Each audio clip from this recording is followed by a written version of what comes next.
Oke, welcome back again to penjelasan dari film Alien Romulus. Dan sekali lagi video ini akan berisi spoiler yang sangat-sangat spoiler ya, karena yang akan gue bahas adalah bagian plot twist di third act yang tidak disangka-sangka dan tidak diantisipasi sama sekali oleh para penonton, baik itu fans Alien maupun yang bukan fans Alien, yaitu adalah Offspring. Kembali lagi kita akan membahas Offspring, tapi kali ini yang kita bahas adalah kenapa Offspring ini harus dimunculkan di film Alien Romulus. Berikut penjelasan.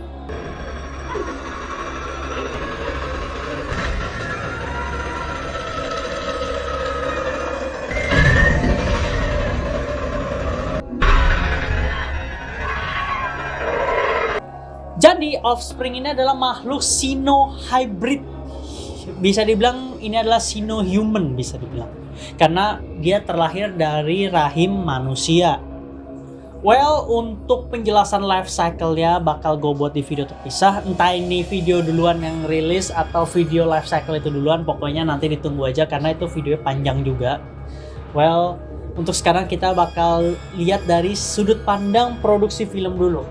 Jadi Alien Romulus ini yang dibuat oleh Fede Alvarez itu berusaha untuk mengambil semua sisi baik, semua unsur-unsur baik yang ada di film Alien sebelumnya yang udah rilis, mulai dari Alien 1979 sampai Alien Covenant.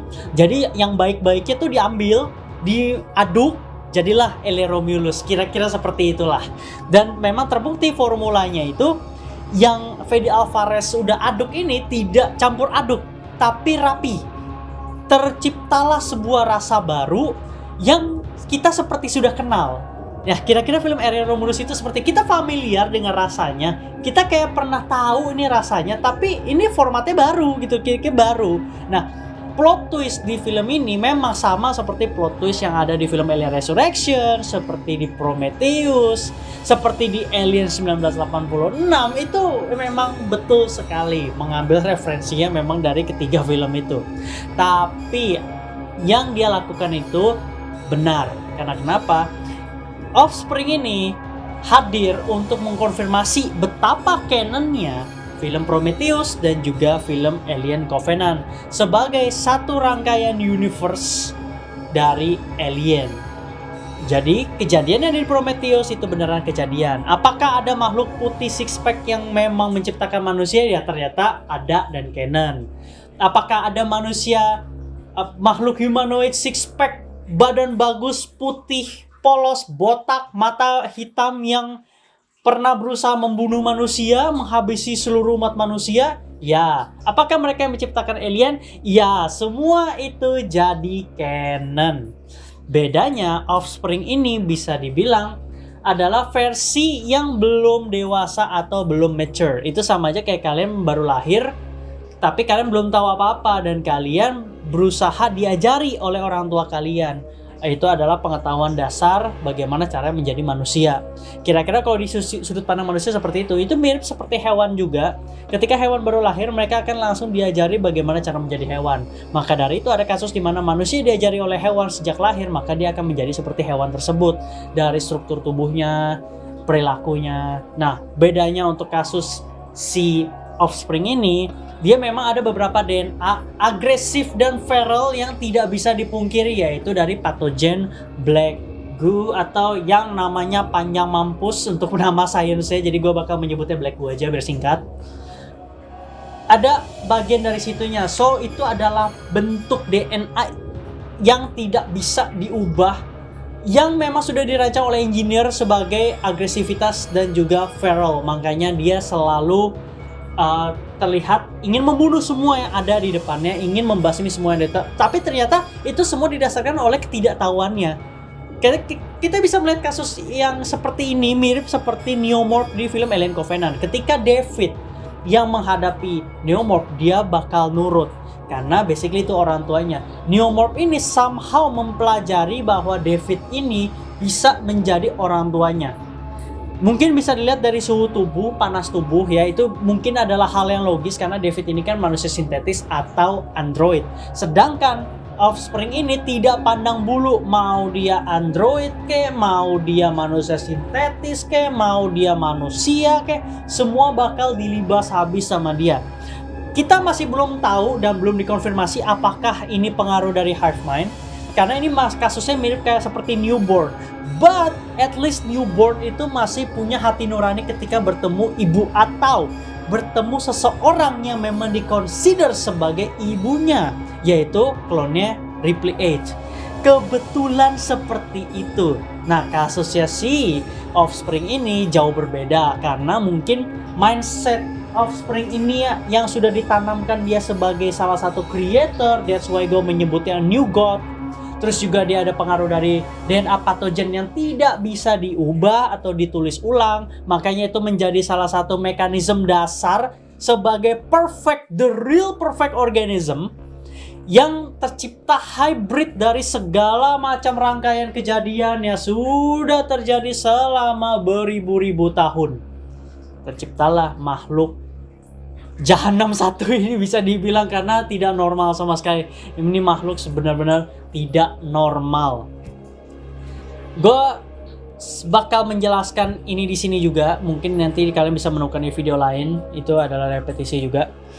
Kalau misalkan bentuk akhir dari si Offspring ini bisa dibilang akan sangat-sangat mengerikan kalau dia dibiarkan hidup. Untungnya dia dimatiin, untungnya. Apakah dia sudah dikonfirmasi mati? Iya Pak, digesek cincin planet Pak. Sekali lagi, ini film Alien Romulus, bukan Alien Covenant. Alien Romulus itu beneran menjelaskan sebab akibat konsekuensi itu secara bagus. Fede Alvarez itu benar-benar bagus dalam menempatkan sudut-sudut atau callback seperti itu. Jadi mirip kayak kasusnya di film dia yang itu apa, Evil Dead 2013, Dama Don't Breathe, itu tuh bagus banget untuk memberitahu konsekuensi dan juga sebab akibat. Sama di film Alien Romulus ini juga, kita sudah diberitahu nih bagaimana kekuatan dari cincin planet. Kita sudah diberitahu visual dan penggambarannya, penjelasannya itu melalui eksposisi kalau misalkan cincin planet itu bakal seperti apa. Dia bakal menggesek, dia bakal menghancurkan semuanya.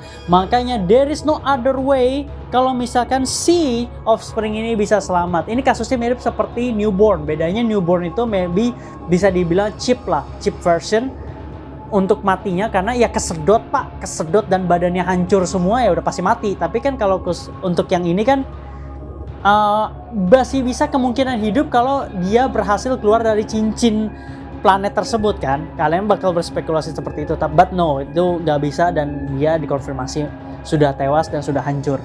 Nah, yang jadi masalah adalah kalau misalkan Offspring ini bakal dimunculkan lagi di film selanjutnya, mungkin dengan versi yang berbeda.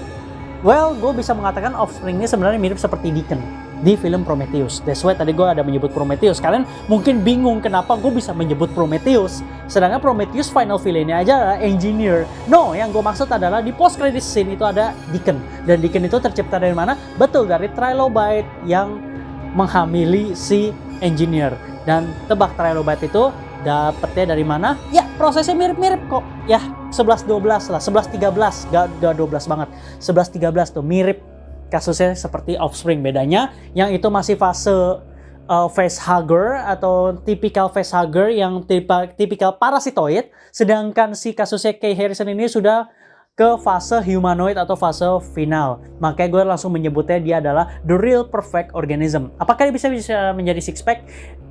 Ya, gue berspekulasi kalau dia mendapatkan nutrisi yang cukup, dia bisa menjadi six pack. Dan apakah otaknya bisa mencapai hati nurani atau menjadi dewa seperti engineer? Ya, apabila dia sudah mendapatkan nutrisi yang bagus, dia bakal bertumbuh seiring dengan fisik dan juga psikis dan beserta otaknya. Jadi mungkin dari situ dia baru bisa berpikir apa yang dia lakukan selama ini itu hanyalah untuk survival, bertahan hidup dan juga mempertahankan diri. Tapi dia tidak tahu ternyata yang dibunuh itu adalah, ya salah satunya adalah orang tuanya dan makhluk yang tidak tahu apapun, yaitu gue bilang manusia sintetis si Andy kan, dibunuh main gitu aja. Andy tidak menyerang sama sekali padahal. Mungkin bisa kasusnya seperti si Rain, kok misalkan Rain dibunuh, tapi kan ternyata tidak. Ternyata Rain berhasil selamat, thanks God banget. Jujur aja gue berharap Rain itu selamat, tapi di satu sisi gue juga berharap Rain itu mati di film ini, karena dia udah gak punya siapa-siapa. Dia totally alone di ending film. Itu yang bikin gue kasihan, kayak ibaratnya lebih baik mampusin semua lah daripada dia sendiri begitu kan. Tapi ternyata penulis filmnya mengatakan, ya udah lebih baik Rain itu dibikin hidup, siapa tahu ada masa depan yang lebih baik untuk dia. And emang udah ada tease ya di belakang layar. Ini gua agak keluar sedikit. Ada tease di belakang layar kalau misalkan Rain ini bakal menghubungi Ripley. Mungkin untuk hormat saja, untuk sekedar hormat. Tapi kita nggak tahu apakah Fede Alvarez tertarik untuk membuat sequel dari Alien Romulus ini, atau bisa dibilang another film yang menjelaskan tentang Alien franchise ini. Mengingat Ripley sudah mati, mungkin yang diambil adalah timeline setelah Alien Resurrection. I don't know, karena di situ bisa dibilang Ripley-nya kalau udah tua, maybe still can, maybe, I don't know. Tapi kalau dibilang anaknya Ripley aja nggak bisa. Anaknya Ripley itu sudah dijelaskan di Alien Isolation. Dan bisa dibilang kalau salah Alien Isolation itu dianggap canon atau enggak, I don't know. That's why, ini dia alasan juga di video kemarin atau di video selanjutnya gua mengatakan gua nggak bakal ngambil referensi dari game, komik, novel, art, dan lain-lain. Gua hanya berfokus ke filmnya. Karena kenapa ya? Ini sebabnya. Di film Alien Isolation itu memang berfokusnya ke anaknya Ellen Ripley, itu Amanda Ripley. Sedangkan di film Alien 1986 itu sedikit kontradiksi. Karena Amanda Ripley ini diceritakan udah tua dan mati. Udah simple gitu kayak ini. That's why ya sekali lagi. Kalau misalkan kalian bilang gue kurang akurat, kurang referensi banyak, nggak masalah. Tapi yang gue jelaskan di sini memang hanya dari filmnya saja. Dan semua special feature yang ada di filmnya. Sekaligus ada berita juga tentang teaser trailer dari series FX ya, di TV series ya, tentang Alien juga, itu judulnya Alien Earth. Itu bakal mengambil latar waktu 30 tahun sebelum film Alien 1979. Bisa dibilang 1 tahun sebelum Prometheus. Ini yang bikin gue gregetan. Please, kali ini be good. Udah, simple. Kalau begitu, see you guys on the next video.